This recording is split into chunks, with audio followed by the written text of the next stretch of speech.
Hey, good evening. Welcome to our first meeting in February. Invocation tonight will be given by Mayor Pro Tem Kyle Newton in respect to the flags will be led by Councilman Louis Martinez. Please rise. Let us pray. Heavenly Father, we come to you tonight with heavy hearts as we mourn the passing of Buck Roberts. Buck served the city and this community not only as a council member, but as a small business owner and civic leader, always striving to make Anderson a better place. We ask that you comfort his family during this trying time and let his legacy live on through all those that he touched during his life.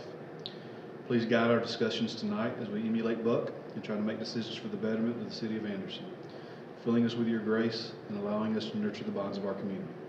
We ask these things in your holy name. Amen. Amen. I pledge allegiance to the flag of the United States of America and to the republic for which it stands, one nation, under God, indivisible, with liberty and justice for all.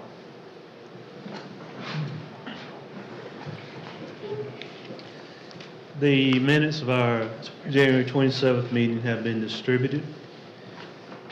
Are there any corrections or additions to those minutes? Not hearing any, do I have a motion to approve? First by Dr. Thompson. Second. Second by Mr. Hart. All those in favor say aye. Aye. Opposed? The minutes of January 27th pass unanimously. We have 4 items of new business, and the first item is request consideration of a referral to the Planning Commission, a petition to rezone 113 Common Street from R20 single-family residential to R10 single-family residential. Ms. McEwen? Okay, this is a referral along with the next item on your agenda. Want to have Maurice go over a little bit of the area, though, as far as the neighborhood. These are established neighborhoods in this area, and what the ask is as far as, and the reasoning, but from R20 to R10.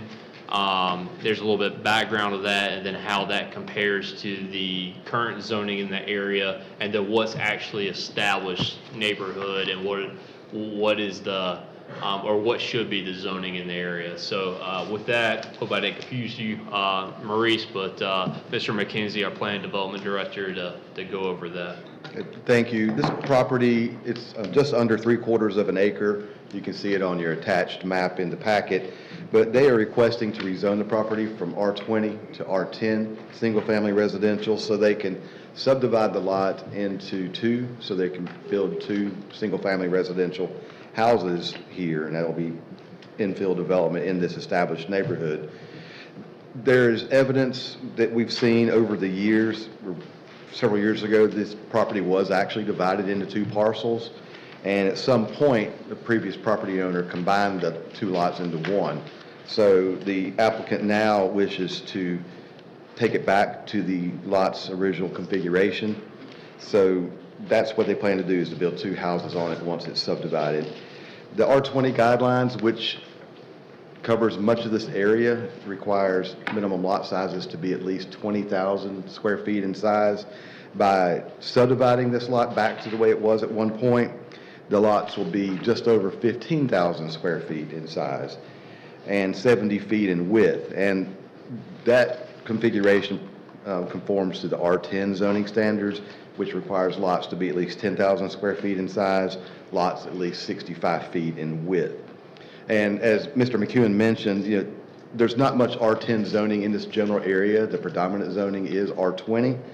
But when you look at adjacent lots and several other lots in the area, there are many that are less than 20,000 square feet, which technically makes them non-conforming. So, but if this rezoning goes through, and if this is something the City Council wants to do and look to in the future, it might be more prudent to look at this area in more detail later this year when we update our zoning regulations. So it is something we could take a look at down the road. But again, this comes to you tonight as a referral. This will go to the Planning Commission on March 4th, and then it will come back to you after they make their recommendation. Thank you, sir. We will say it again, but any questions, any comments before it goes off the plate? I make a motion, we refer this to the Planning Commission. First by Mr. Steele. Second by Mr. John Rollins. Further discussion? All those in favor say aye. Aye. Opposed? That passes unanimously.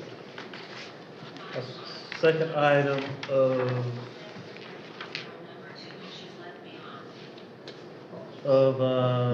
new business, request consideration of referral to the planning commission, a petition to rezone 307 Concord Road from R15 single family residential to LO limited office. Mr. McEwen. I yield straight to Mr. McKenzie. Okay, thank you. This property may sound familiar to you because it came before you just a few months ago in August of 2024. At the time, the applicant requested to rezone the front portion of this property, about 210 feet in depth, from R15 single-family residential to NC neighborhood commercial. At the time, he was wanting to have the ability to have a food truck on the property, but as you looked into it in more detail, you did deny that rezoning because the NC zoning classification was deemed to be too intensive for that stretch of Concord Road.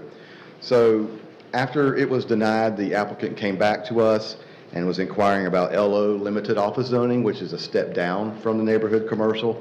It's less intensive. It doesn't allow restaurants and retail, things like that. It's more office, personal service uses in nature. And the building, or the property has a commercial building on the site, and it can't be used for any commercial purpose unless it's rezoned. So that's why the applicant's coming to us for rezoning to LO limited office. He has no specific plan yet for the property, but rezoning it will give him an opportunity to explore some businesses to occupy the building. Now, it's coming back to you now because, well, let me go back. Section 14.2 of our zoning ordinance states that if you have a rezoning that's substantially similar, you have to wait 1 year before it comes back to you. And it says whenever a petition requesting an amendment, supplement, or change has been denied by the city council, such petition or one substantially similar shall not be reconsidered sooner than 1 year after the previous denial. So that would have been August of 2025 was our interpretation of when a rezoning could come back to you. But we said that we thought that any of the zonings in their commercial classifications are substantially similar. The applicant disagreed with our position, so he petitioned to the Board of Zoning Appeals to interpret the section of the zoning ordinance. The BZA, the Board of Zoning Appeals, they're empowered to hear these type of decisions and appeals. They don't see these very often, but this one did go before the BZA. In January last month, they did determine that the NC and LO zoning classifications are not substantially similar. They're different enough, so by them judging in that manner, it will allow the applicant to immediately reapply for a rezoning, which we're doing right now. The property is 1.7 acres in size. It's a double frontage lot. It goes all the way back to Pine Lane. The applicant does not want to rezone the entire thing, just the front 210 feet coming off of Concord Road, and he'll leave the remaining part as R15. But again, much of this is the same. It's just a different zoning classification, but this is another referral. It'll go before the Planning Commission March 4th. Thank you, sir. And I agree. In my time here, I probably have seen one or two of these appeals, denial, you can't wait for a year type of thing. So it doesn't happen often. We'll see it again. Any questions before it goes to planning? Just for clarity, remind me what the parcel just two over, NP, what does NP stand for? NP stands for Neighborhood Professional. That was installed into our zoning ordinance, gosh, it was probably 15 years ago. There was a couple of applications that came in. They were in very close proximity to residential areas, and NP allows an office, period, nothing else. So it's very, very limited in what you can allow. And in fact, there's probably 5 properties in the city that are zoned NP. I expect when we review our zoning guidelines in the upcoming year, we may want to take another look at that one. Do you have a professional opinion on how you feel about the limited office versus neighborhood commercial? The limited office seems to fit better in this particular area. Number one, there's an adjacent parcel that is zoned limited office. It's a barber shop, so you already have evidence of that in this stretch. This is a commercial building on the property, so to have it rezoned to some sort of commercial use, you could put it back into good use. And limited office, again, takes away retail, doesn't have restaurant uses like NC, so it is a step down. Okay, thank you. Any other questions, comments? Mayor, it's the area that I serve. I'll go ahead and make the motion. We refer to the planning commission. First by Mr. Newton, second by Dr. Thompson. All those in favor say aye. Aye. Opposed? It passes unanimously. Our next item is request consideration of a resolution to reaffirm the city's commitment toward the prevention and control of accidental losses. Ms. McCune. The city participates in two different insurance pools with the Municipal Association of South Carolina. Those two pools are cooperative local government programs providing insurance to its members. And many of the members are, of course, cities across South Carolina. It does include some utilities, some commission of public works, and so forth. But the two programs that we are involved in is, of course, property and liability insurance, which is the SC Municipal Insurance Reserve Fund, called SMRF. And then SMIT, which is the SC Municipal Insurance Trust. They're robust programs. They've done really well in our insurance coverage for the Andersons. I think it's been one of the early participating members in it since it was established in one was established in the 80s. That was the workers' compensation, which is SMIT, and the other one was the liability and property side was established in 1990. Recently, there has been more and more cities that have had a kind of an influx of membership to the program. They're both doing well. The reason why is the competitor is really the State Insurance Reserve Fund, and they got hit hard on the coastal side and across the board went up on rates, and a lot of people jumped over to the Municipal Association at that time. The county association also provides a competing program against the State Insurance Reserve Fund. But just want to mention a few things before we get into what this resolution is about, is that both programs are doing really well. The workers' compensation side, actually what happens is if it has a good year and has an experience ratio, they'll rebate back the surplus. So essentially you got overcharged on anticipation of what the claims could be, and they rebate that back the money. Instead of, if it was a for-profit entity, which there's some out there that insure governments, they keep that money. And so as being a part of a pool and being a part of a member of that, give you an example, last year we received a check back from the workers' compensation side, the SMIT program, for $134,000, and this year we got a letter saying we get $103,000 back. So as our members work together, and that's where this resolution comes into play, is work together on our safety programs, our risk assessments, and they have a risk assessment consultant specifically for cities that we work alongside with, that works with our safety team here at the city, to make sure that we're doing everything we can to mitigate our risk, and therefore not only protecting our employees and our property and liability, but also if the fund does well, you get money back.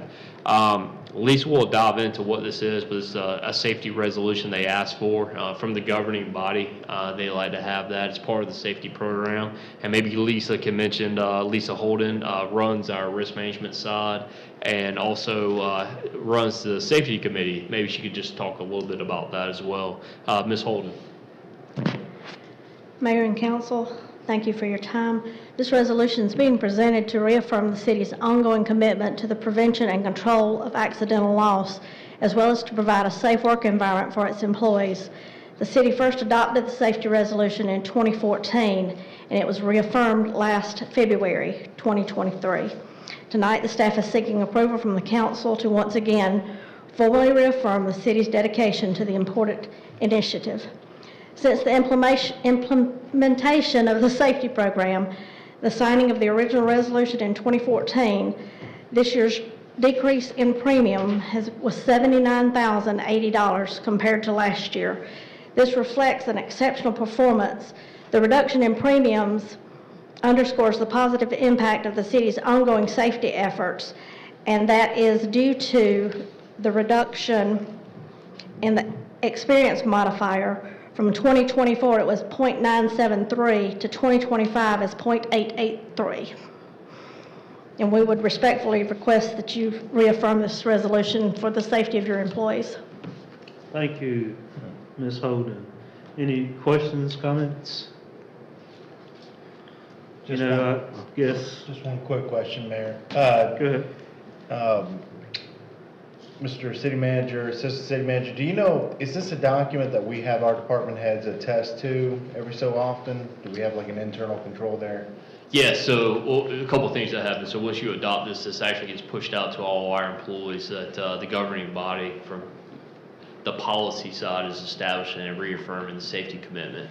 And then also we have a working safety commitment, committee that represents all our divisions and departments, and they meet and go over, there's a presentation often, there's a lunch, and they also go over different trainings that we can do, things that have come up, reviews that need to take place, and different implementations that we can take farther into our safety programs. So it's an ongoing effort, and this is just the policy straight from City Council.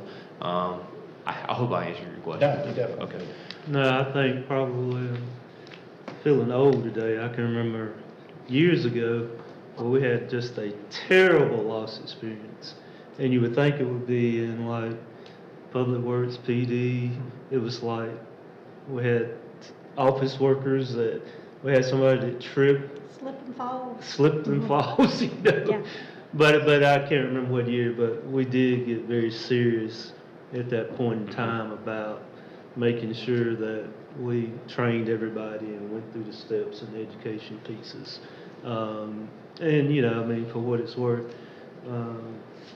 John Roberts, who used to be in insurance. Few more days. But, they base it, I guess, the rates are based on population size and when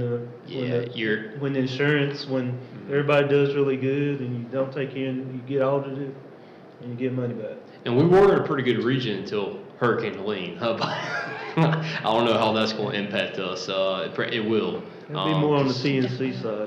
We had probably our most claims filed on the property liability side than we've had for equipment and facilities. Those settlements are going well though, and we're glad to have them as a partner to be able to work with us closely and to consider.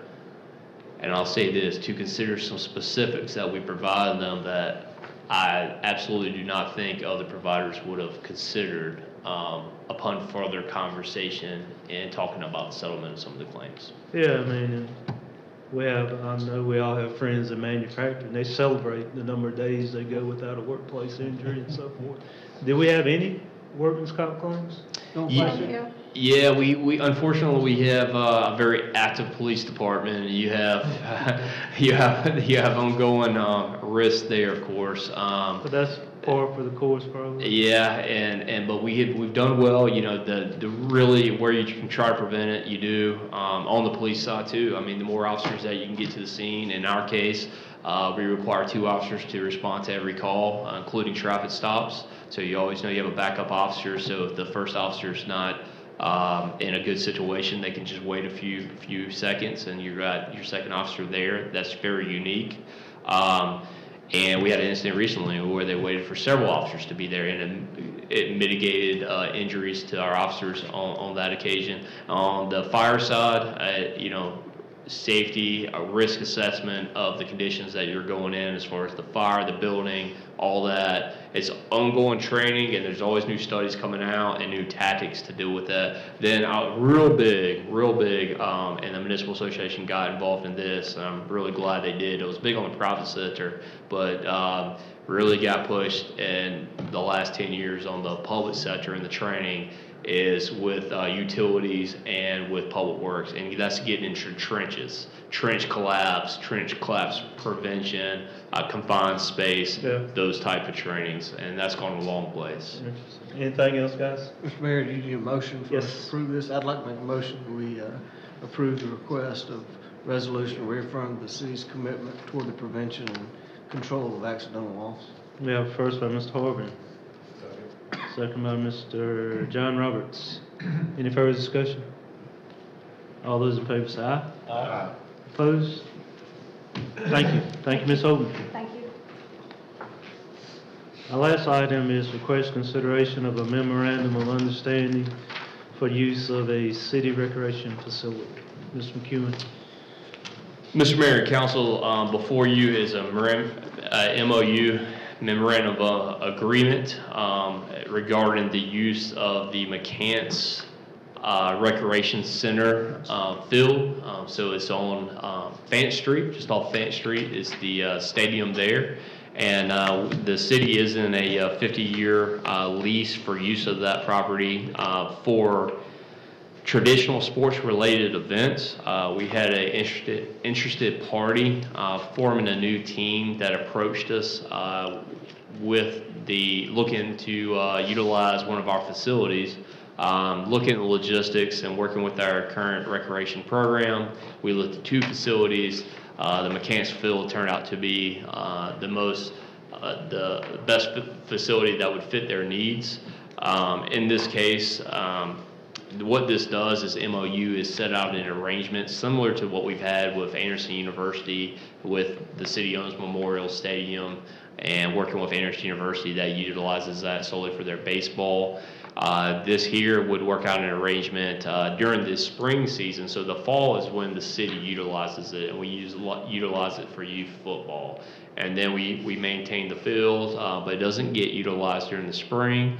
In this case, the interested parties interested in using it for use during the spring up to about through June, possibly July, depending on if there's playoffs or not, but most likely June, with 5 or 6 home games and some practices there.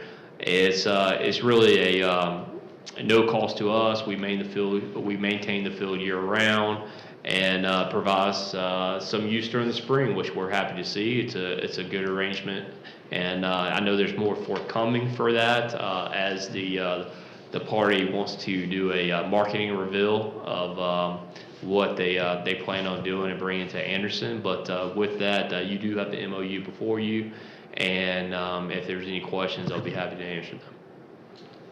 Thank you, sir. Any questions, any comments? I'll just make a comment, Mayor. I know we had a lunch on this, and then we had a meeting on this prior to today. I think I'd like to conceal a little bit of the excitement for what's coming up here, but I think we've discussed it as a council. This is a low-risk, high-reward opportunity for the city. I think it'd be a great opportunity once it's unveiled, and it should generate a lot of excitement. So I'll make the motion that we approve of this. Thank you, sir. I'll second. Have a first by Mr. Martinez, second by Mr. Steele. Any further discussion? All good. All those in favor say aye. Aye. Opposed? Passes unanimously. That's the end of our meeting. I will entertain a motion to adjourn. So moved. Have a first by the Mayor Pro Tem, second by Mr. Steele.